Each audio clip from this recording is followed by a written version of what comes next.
All right, so I'm having a moment of inspiration. So I want to briefly talk to anybody who is still feeling their New Year's energy or is acting on or thinking about making a change in their life in some form. I was having a conversation with a person in a cafe the other day, and they were telling me that they didn't know what they wanted to do with their life.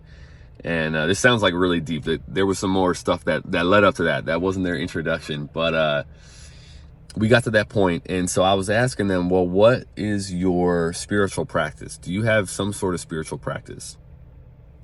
And the reason I mention this is whether you know what you want to do next or whether you feel lost and you don't know what to do with yourself in your life, having some practice like prayer, meditation, or even just walking your dog in the morning and evening without using your phone or bringing any electronics, that is the best surefire way to get aligned with your intuition and for that to speak to you and give you the confidence of where you want to go and how you want to do it.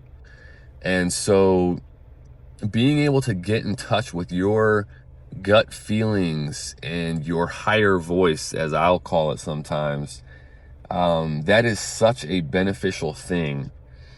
And I will say, because I had asked this person about meditation and they told me that they had tried it before, but they could not stop thinking.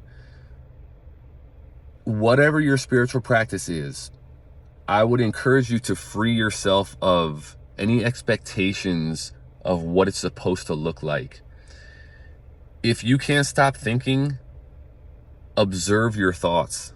Be a passive observer and just let them come, whether they're comfortable, uncomfortable, positive, negative, whatever the case. Let them come and observe them and find peace through that. Because a lot of times what's going on is that someone is not able to find a sense of direction or action in their life because they're overwhelmed internally and it's draining their energy. And until they accept that the way forward, whatever that means to you, the way forward is to find peace inside and act on your gut feelings and instincts that come to you when they're not stamped down by all the overstimulation and whatnot.